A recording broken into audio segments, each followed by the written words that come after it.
felicidad si las hay, la de poder reencontrarme con un amigo al que físicamente hace 32 años no veía.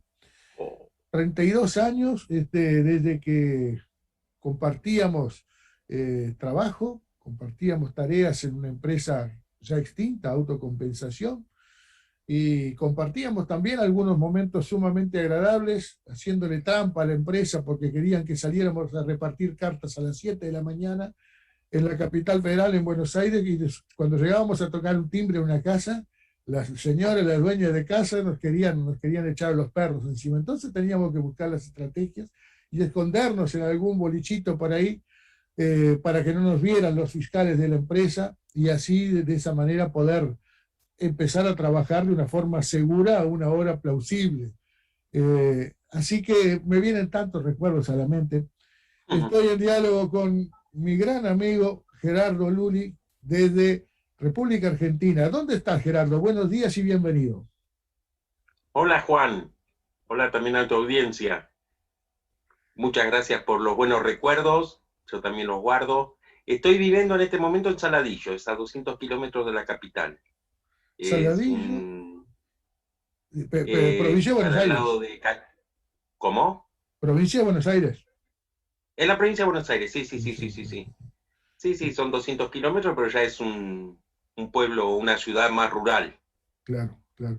He escuchado Así nombrar, que bueno, he cambiado los aires sí, por algo más sano. Saladillo. Acá todavía en Saladillo podemos dejar las bicicletas sin candado que no nos van a robar. Oh, mira vos. Bueno, Es otro tiempo, ¿cuántos, otros momentos acá. cuántos habitantes tiene Saladillo, Gerardo? Y aproximadamente 40.000. Ah, treinta y súper cinco hermoso. mil o 32.000 tiene la ciudad de Saladillo y después las localidades que tiene el municipio, otras localidades deben tener unos 5.000, 8.000 habitantes más. Así que es pequeño, realmente es pequeño. Sí, sí, para lo que es la República Argentina, sin duda.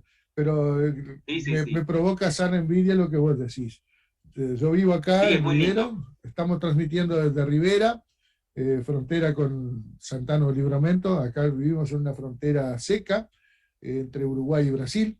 La línea divisoria que tenemos de un país al otro es una línea imaginaria. Cruzás y literalmente podés estar con un pie en un país y el otro pie en el otro, pero forman un conglomerado de algo así como 200 y algo de mil habitantes. Y ya hace mucho tiempo que dejamos de ser de tener esa tranquilidad que vos decís que disfrutás ahí en Saladillo. Bueno, me alegro mucho por vos. Gerardo, Gracias, no, sin duda que sí. señor. Eh, la República Argentina pasa por momentos duros en lo político, en lo social y en lo económico. Eh, ¿A qué le podés atribuir el actual estado de situación, que obviamente debe ser multicausal, obviamente, pero te animás a tirar alguno en específico sobre la mesa? Mira, yo creo que lo que estamos pasando son las consecuencias de dos pandemias que tuvimos en Argentina. La primera pandemia, la de Macri, la del gobierno neoliberal de Macri, que nos dejó muy endeudados. Como todo gobierno neoliberal, se centró en la parte financiera y no productiva, dejó un gran desempleo, hizo caer muchísimas empresas, pymes. El 80% del trabajo en la Argentina lo dan las pymes y cerraron 27.000 pymes, o sea que es mucho. El aparato productivo con Macri fue absolutamente destruido por varias razones. Yo creo que una de las más grandes fue el tarifazo. Los tarifazos de hasta 3.000% que tuvimos de aumento de luz y gas Los hacía tarifazos, ¿no? inviable cualquier emprendimiento económico. Nada era rentable, salvo las grandes empresas, que para eso vino Macri, digamos, para gobernar para él, sus amigos. Eh, Nos dejó un endeudamiento feroz. Ahora se está renegociando la deuda con el FMI de 2021 al 2024. Tal como acordó Macri los préstamos, teníamos que pagar 52.000 millones de dólares. Es una barbaridad en 3 años esos montos. No hay país que lo soporte en realidad. Y la segunda fue la pandemia. Cuando Macri se fue, también dejó todo el sistema de salud destruido. De hecho, el ministerio con Macri pasó a ser una secretaría de salud. Los hospitales no lo terminaban y se jactaban de no terminarlos. en la provincia de Buenos Aires hubieron 5 hospitales que faltaba solamente poner equipamiento. Y la gobernadora dijo que ella no lo iba a terminar, la gobernadora también de Cambiemos, que es el partido Legal. político de Macri, se jactaba de decir que ella no iba a cortar cintas, o sea que hubo que recomponer todo un sistema de salud que lo habían dejado totalmente destruido para poder enfrentar la pandemia. Yo en lo personal estoy muy conforme como se manejó la pandemia en Argentina, muy conforme. Y sobre todo teniendo en cuenta que hubo una oposición, pero muy desalmada frente a este tema. Una oposición que llamaba a quemar barbijos, a desconocer la pandemia, y cuando se abrían las restricciones se quejaban porque nos ponían en riesgo. Bueno, nada, una oposición salvaje tenemos en Argentina. Entonces creo que todo ese escenario lo hace muy complejo. No deja de ser el país divertido que vos conociste, pero bueno, es complejo. Seguramente que sí. Ya vamos a ir un poco, profundizar un poco más sobre esa situación de esa transición entre el macrismo y el gobierno el gobierno actual de Fernández. Pero vamos un poquito más atrás. En cierta oportunidad, cuando vivía ahí, hubo un altísimo dirigente político como fue César Jaroslavsky. ¿Te acordás de Jaroslavsky, de Sí, la Unión seguro, Cívica Radical? Bueno, me decía un en cierta, enterriano. exacto, en cierta ocasión que compartimos, me decía que la Argentina era gobernable porque no era, era ingobernable, porque era absolutamente inviable poder conciliar con o coincidir con la Unión Industrial Argentina, la UIA, y la Federación Rural. Y yo me atrevería a incluir también a la CGT, donde después de 32 años de haberme venido, sigo escuchando los mismos apellidos en la dirigencia de algunos de los sindicatos. ¿Coincidís con esa opinión de Jaroslavsky de aquella época o esta que te agrego yo ahora? Mira, yo creo que hoy el poder está mucho más concentrado. Yo no creo que haya estas contradicciones en la burguesía. Uh -huh. No las hubo con Macri, y no las hay, mucho menos las hay con gobiernos populares, donde ellos saben que tienen que unir fuerzas para oponerse. Eh, Creo que ha habido un proceso de concentración de riqueza que se dio con el periodo de Menem, eh, que hace que hoy los intereses sean muy en común. Hoy no hay una contradicción o un enfrentamiento entre industriales y el agro. No lo hay. Persiguen lo mismo. Es más, si vos te pones a mirar, en Argentina hoy la concentración es enorme y por eso es tan difícil, por ejemplo, en este momento poder hacer un control de precios. Vos tenés como una empresa láctea, es una sola la que maneja los precios, que es la Serenísima. Cuando vos estabas teníamos a la Serenísima, tenías Sancor, habían otras opciones. Hoy la concentración de la producción está muy cerrada. Y eso es una de las grandes causas de que sea tan poco posible hoy controlar la inflación, porque son 4 o 5 empresas que te manejan todos los precios. Y al escenario que vos le planteabas de poder, que en tu época no estaba y hoy se ha agregado y muy fuerte, son las organizaciones sociales. Claro. El movimiento Evita, Barrios de Pie, también son un factor político de poder a tener en cuenta. No se los puede soslayar hoy dentro de lo que es la política en Argentina, los factores de poder en Argentina. Tienen poder de movilización, tienen poder de cerrarte una ciudad, cortarte el tránsito en Buenos Aires y provocar un caos en la City, en Capital Federal, y eso tiene repercusiones enormes en el descontento de la gente. Claro. Que también lo fue muy fuerte en Macri. Con la época de Macri fueron muy fuertes también las organizaciones sociales. Y paradójicamente creo que estuvieron mucho mejor con Macri que que con estos gobiernos populares. De hecho, cuando Cristina en el 2015 se fue, habían alrededor de 300.000 planes sociales de subsidios a la gente. Uh -huh. Macri se fue y ya lo había duplicado. O sea que él negoció con esta gente para que no le hicieran ruido, digamos, y no se lo pusieran a sus políticas. De eso no se Y habla demasiado, ¿no, Gerardo? De esto no se suele comentar tanto, porque el discurso del neoliberalismo generalmente va en el sentido contrario, va en el sentido de combatir estas organizaciones sociales, por lo menos acá en mi país va por ese lado.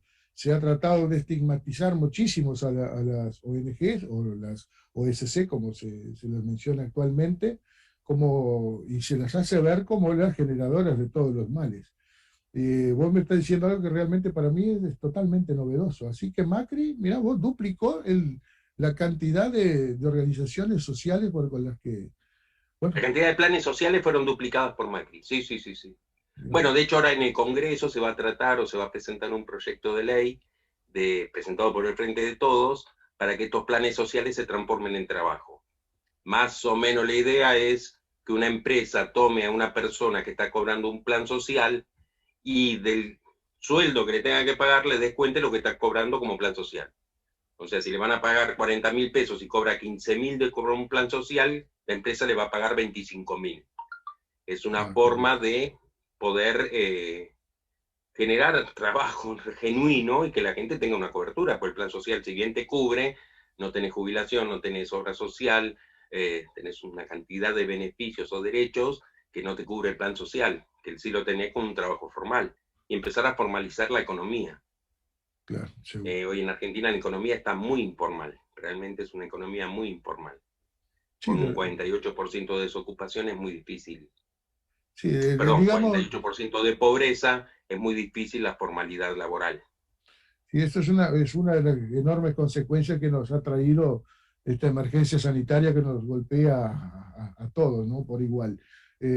Acá también ha crecido enormemente la informalidad y bueno, los números de la pobreza también se han disparado muchísimo.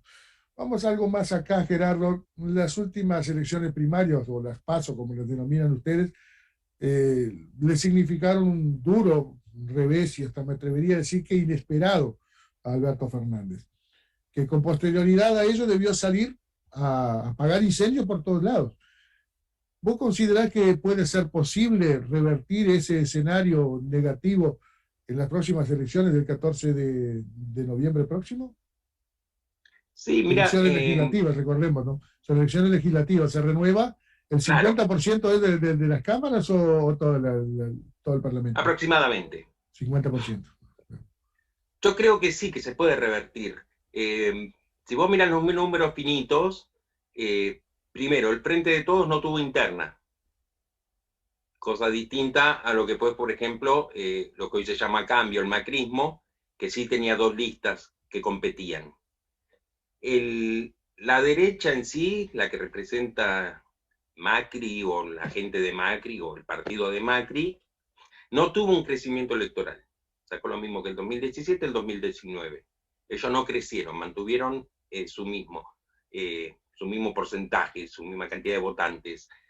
El Frente de Todos fue el que la gente no lo votó, pero en realidad lo que se nota es que hubo una abstención muy grande.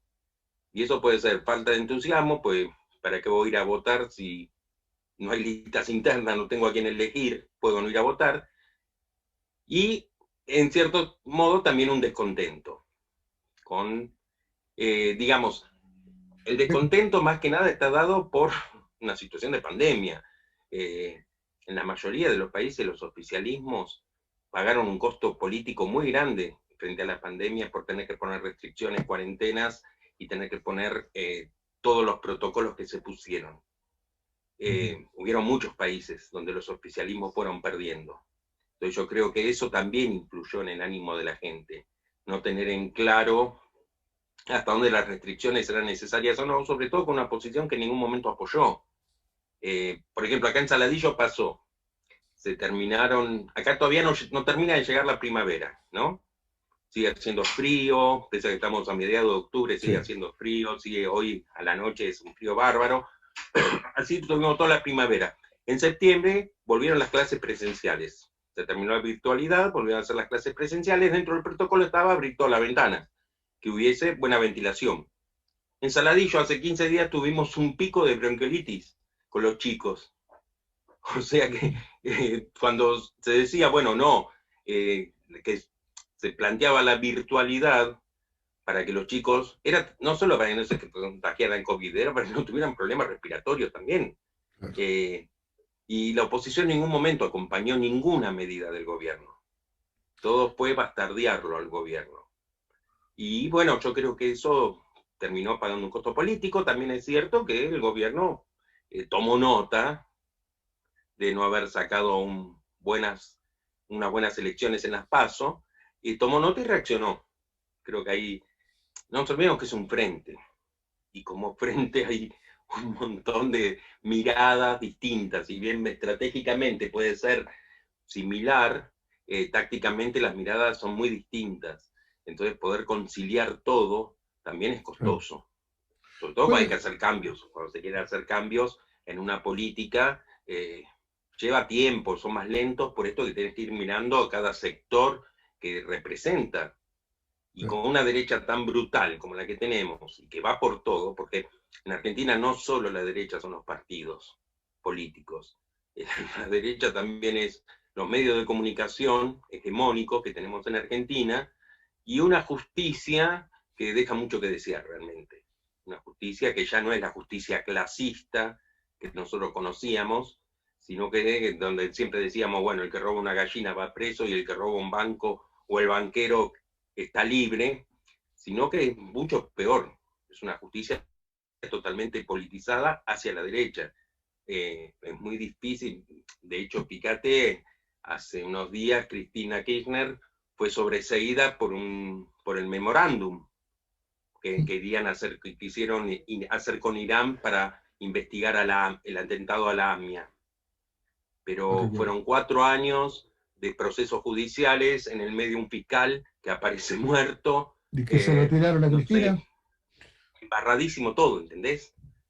Se embarra todo, realmente ese es el problema. Lo de la justicia es común a todos estos países de la región. Yo me jacto, o me jactaba, mejor dicho, de que en Uruguay teníamos una justicia bastante más independiente, y considero que realmente es más independiente de lo que son tanto en Argentina como en Brasil. En Uruguay nosotros no tenemos, por ejemplo, un ministerio de justicia.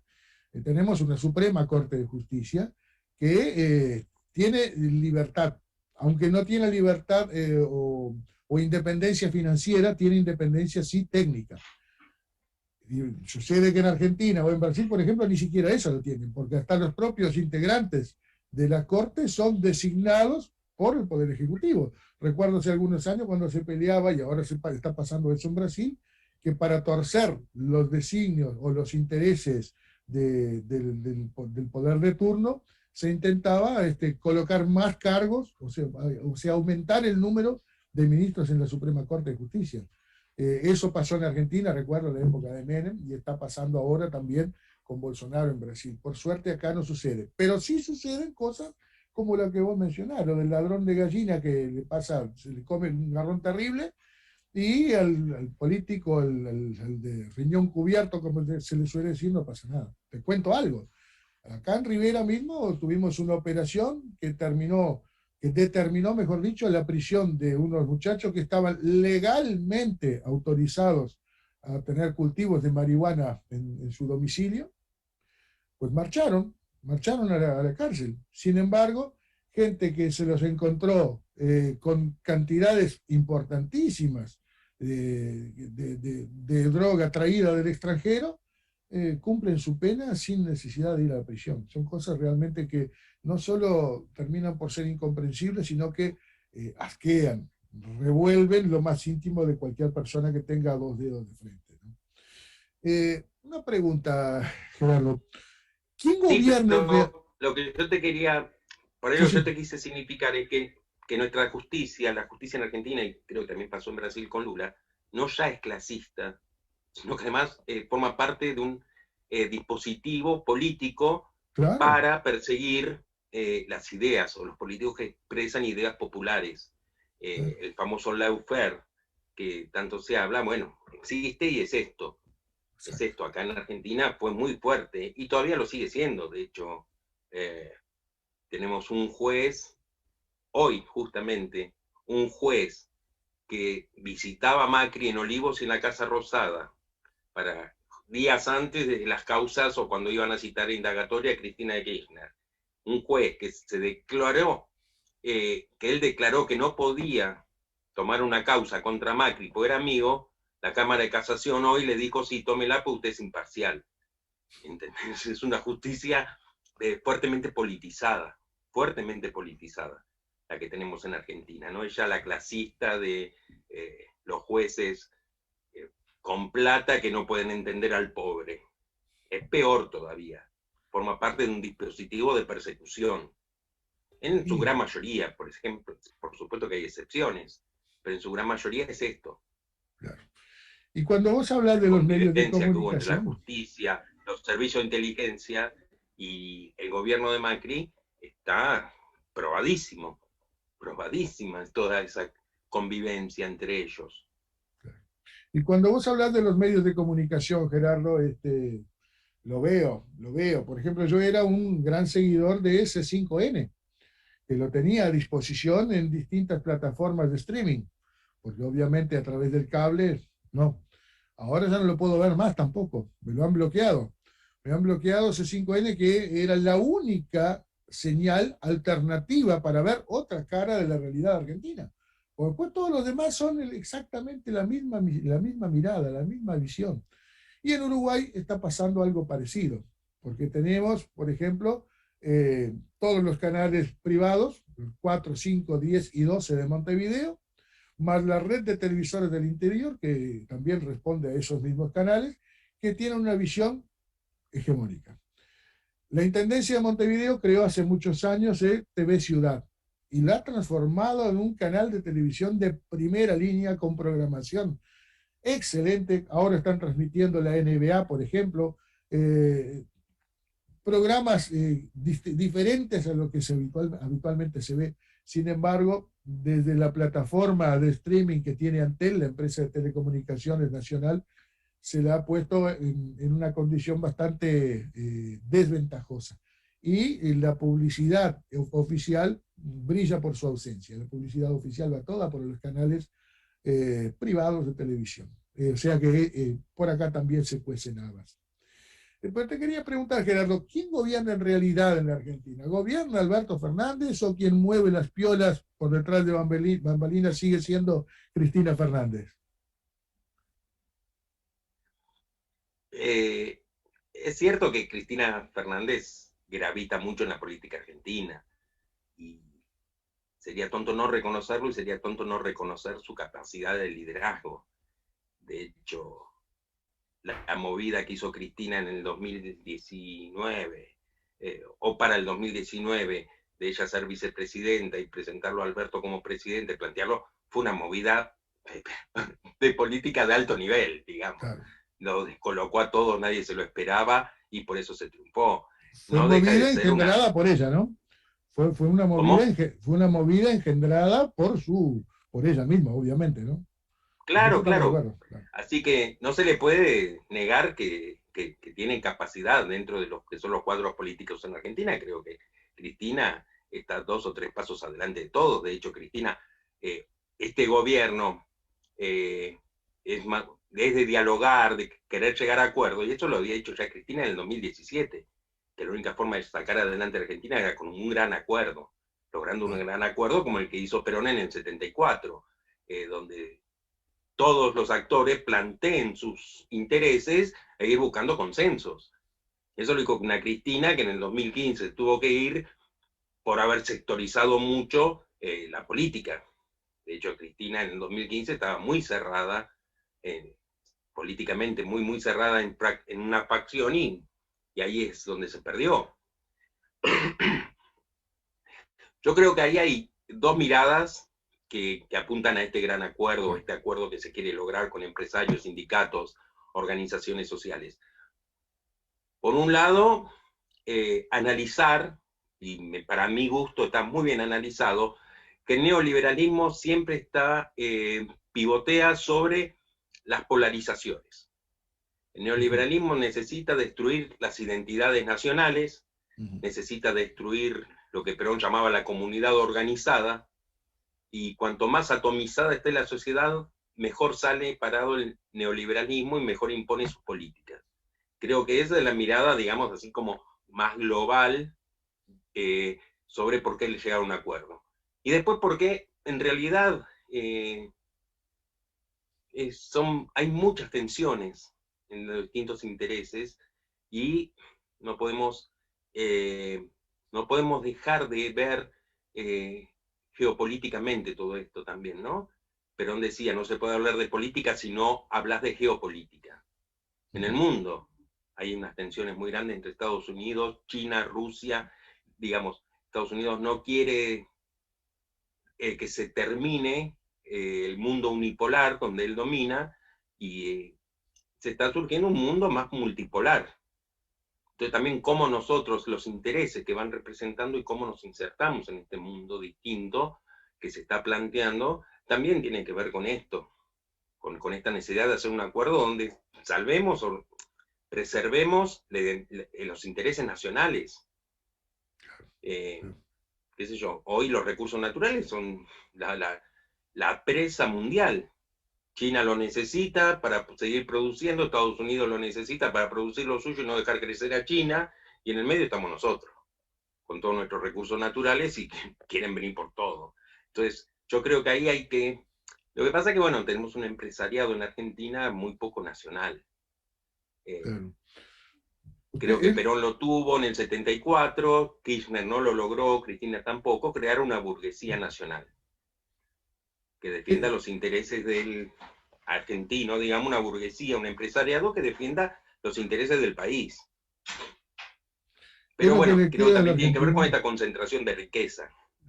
Qué sé yo, vos te pones una pequeña usina láctea y salís a vender la leche a tantos pesos y la gran empresa argentina, la que concentra toda la industria láctea, te va a dejar crecer hasta donde ella quiera. Donde no quieran te bajan los precios y vos te fundís. Ese es el gran problema. O te van Creo que acá tendría que haber una política puro. más antimonopólica. Voy a comentarte algo. O de lo contrario te bajan del mercado a puro terrorismo. La empresa en la que coincidimos vos en mi último año de trabajo ahí en la República Argentina dejó de existir. Ni vos ni yo creo llegamos a conocer a don Cardoso, que era el propietario de Autocompensación. ¿Lo llegaste a conocer vos? No.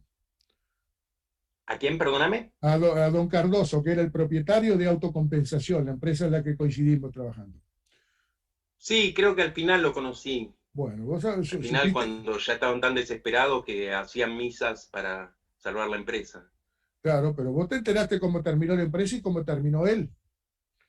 Ah, no. Ah, bueno, yo pude enterarme después, mucho tiempo después, leyendo una revista Noticias que me había traído mi hermano desde Montevideo, y lo leí con profunda tristeza, porque te tengo que confesar, yo ahí en la República Argentina debo haber tenido más o menos unos 11 o 12 empleos. De todos ellos me habían echado, menos de Autocompensación, desde donde me vine. Y cuando dije que me venía, me dijeron, bueno, ojalá no tengas que venirte de nuevo a este país, que te vayas muy bien en el tuyo, pero si tenés que volver, las puertas de nuestra empresa van a estar siempre abiertas para vos, y lo agradecí profundamente. Me sentí muy cómodo trabajando y fue el único de todos los empleos que tuve donde se me respetó como persona, como ser humano. Pero resulta que me vine a enterar que, ya esto te estoy hablando de hace muchísimos años, ¿no? ¿Te acordás de Jabran? Que era el propietario, sí, claro, de Ocasa. Ahí está. Resulta que este hombre ofreció comprarle la empresa a Cardoso, Autocompensación. Y Cardoso hablaba con su esposa y decía, bueno, ¿qué hacemos? Si nos mantenemos firmes, nosotros tenemos el 15% del mercado postal en Argentina. Por ahora podemos sobrevivir. Ahora, ¿qué pasa si esta gente nos empieza a presionarnos? Bueno, decidieron con su esposa declinar el ofrecimiento y empezaron a sufrir las consecuencias. Los últimos tiempos de Autocompensación, me acuerdo, porque yo estuve ahí, fui por una cuestión de un juicio laboral, y recuerdo que en ese momento estaban sufriendo incluso atentados las camionetas de la empresa. Bueno, entre pitos y flautas, don Cardoso terminó poco menos que indigente, absolutamente pobre, después de haber tenido una empresa con como te decía, el 15% del mercado postal de la Argentina, de tener un palco en el Teatro Colón, de tener, no sé, una flota de centenas de camionetas, pasar a vivir de favor con un hijo en Córdoba, porque ni siquiera para cubrir su atención médica llegó a tener. Lo dejaron sin nada por los procedimientos mafiosos. Una cuestión que a mí me dejó realmente no solo sorprendido, sino profundamente triste, porque de esa manera que actuaban las mafias en Argentina, y que no me cabe ninguna duda, que siguen teniendo el mismo proceder hoy en día, infelizmente. Te dejé mudo con Sí, eso. sí, sí, fíjate que acá una empresa agroexportadora importante era Vicentín. Eh, Macri le dio un crédito, autorizó un crédito con Banco Nación de aproximadamente 18.000 millones a Vicentín, sabiendo que la posición económica de Vicentín, digamos, lo hacía incobrable ese crédito. Cuando se empieza a investigar ahora, creo que el Banco Mundial hace unos días pidió la quiebra de Vicentín, cuando se empieza a investigar, los dos directivos más importantes de Vicentín aparecieron suicidados. O sea que volvemos a aquellos viejos tiempos Claro, en que la gente la suicidaban, digamos. claro, claro, claro. Sí, sí, Posiblemente, sí, también posiblemente como ahí Nisman, sigue estando eso. ¿Cómo? posiblemente como Nisman, algo Y parecido puede sí, ser. Claro. Para sí, sí, terminar, sí, sí. Gerardo, porque se nos fue Dime. rapidísimo la hora, volvemos a las elecciones. ¿Considerás saludable el arribo a la política y el crecimiento electoral de personas con un discurso tan extremadamente duro como el de precisamente Javier Milei, por ejemplo? ¿Crees que tenga futuro en la política? Porque votó muy bien, ¿eh? Mira, yo te diría, si existe un ley es porque en algún punto no se le está dando alguna respuesta a ese electorado. Eh, no me asusta particularmente Milei, me parece un personaje que va a durar las PASO, las legislativas y no mucho más. No tiene cómo sostenerse, no tiene, digamos, no sabe argumentar, es una maquinita de eslogans. Me puedo preocupar desde la derechización que significa. No Milei mismo, sino su discurso y su mirada sobre las cosas, ¿no? Que esa derechización que mundialmente estamos viendo, ¿no? Los fascismos vienen avanzando, pero el neoliberalismo no es otra cosa, no es otra cosa. El neoliberalismo no es otra cosa que un fascismo, solo que tiene el suficiente poder para poder intervenir en las democracias, cosa que el fascismo no puede. Pero el neoliberalismo es eso, ningún neoliberal te cree realmente en la democracia. Lo que pasa es que Eh, esto, como Milei y otros tantos que Acaba de se le decir dicen los... Macri. Macri dijo, el sistema democrático es lo peor, pero es lo que tenemos. O sea, ellos no creen en la democracia, no la democracia. Pueden creer una democracia formal, una democracia donde se den derechos, donde la gente exija y logre derechos. Eso no le conviene al neoliberalismo, de ninguna manera. Entonces hay un encubrimiento ahí. Milei no deja de ser un neoliberal sin filtro, digamos, y un Trump, vamos a decirlo así. Bueno, pero Es ahí un que está, neoliberal. justamente, vos ¿Cómo? decís, justamente es lo que vos decís. A mí sí me preocupa por eso, porque el discurso de estos que se autodenominan libertarios va mucho más allá, entiendo yo, del neoliberalismo. En el neoliberalismo vos podés tener a Macri, podés tener a la calle Pou o la coalición de gobierno que gobierna hoy Uruguay. ¿Ah?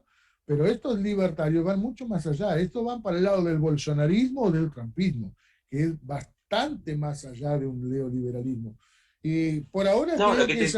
creo que el Milei es la primera figura que aparece con tanta repercusión mediática en la República Argentina. Pero luego de lo que fue la demostración de fuerza que hizo en las PASO, yo no sé, abriría el ojo porque me temo que la legislativa vaya a pisar bastante bien. Ojalá me equivoque. No, a mí también me preocupa, ya te digo, no mi ley en sí, me preocupa este avance de la derecha. Sí, claro. Eh, pero lo que yo te quería decir con esto de la democracia es que es el formato, el neoliberalismo le da lo mismo, si es democrático o es autoritario, le da lo mismo. De hecho, la dictadura argentina del 76, la peor dictadura que tuvimos con 30.000 desaparecidos, fue para implementar la primer experiencia neoliberal. Después tuvimos a Menem, después tuvimos a Macri, digamos, y cada una fue cumpliendo con sus objetivos. Pero el neoliberalismo no tuvo ningún problema en hacer una dictadura. Ellos no son democráticos, se visten de democráticos si la sociedad se los permite, y si no, irían por lo autoritario también, si tuvieran un consenso. Desde ahí me preocupa que significa un avance neoliberal. Eso sí me preocupa. Y ya te digo, a los tipos les da lo mismo. La democracia, la dictadura, a ellos les da igual. Mientras que sus intereses no estén en juego, apuestan a lo que quieran. Gerardo Luli, mi viejo y querido amigo, ha sido un gustazo hablar con vos. Espero que esta sea la Igualmente, primera. Juan. Espero que esta sea la primera de unas cuantas oportunidades que tengamos para dialogar. Cuando guste nos comunicamos. ¿Estás en los medios? No, porque eso fue una de las cosas que en algún momento llegamos a planear, ¿te acordás? Que pensábamos en algún momento hacer un programa de radio. Nunca se concretó. ¿Vos no incursionaste jamás en eso? Mira, hice microprogramas de tango. Ah, mira, qué bueno. Tuve una época, después de autocompensación, creo que empecé de taxista, de peón de taxi, y bueno, nada, esto de andar dando vueltas por las ciudades, por la calle de la ciudad, me fueron despertando el tango. Así que hice microprogramas de tango, sobre historia del tango. Así que fuiste taxista, de algo te habrá servido la experiencia de patear tanta calle, ¿no? Claro, la conocía. Así, al dedillo nos conocíamos cada rinconcito de Capital Claro Federal sí. y Gran Buenos Aires. Gerardo, un abrazo grande, te deseo lo mejor, estamos a las órdenes, ahora que ya establecimos el contacto, vos te quedás con mi número, yo quedé con el tuyo, y seguramente habrá oportunidad de seguir dialogando más adelante. Igualmente, Juan, un abrazo enorme, saludos a la familia. Gracias, igualmente. Hasta luego.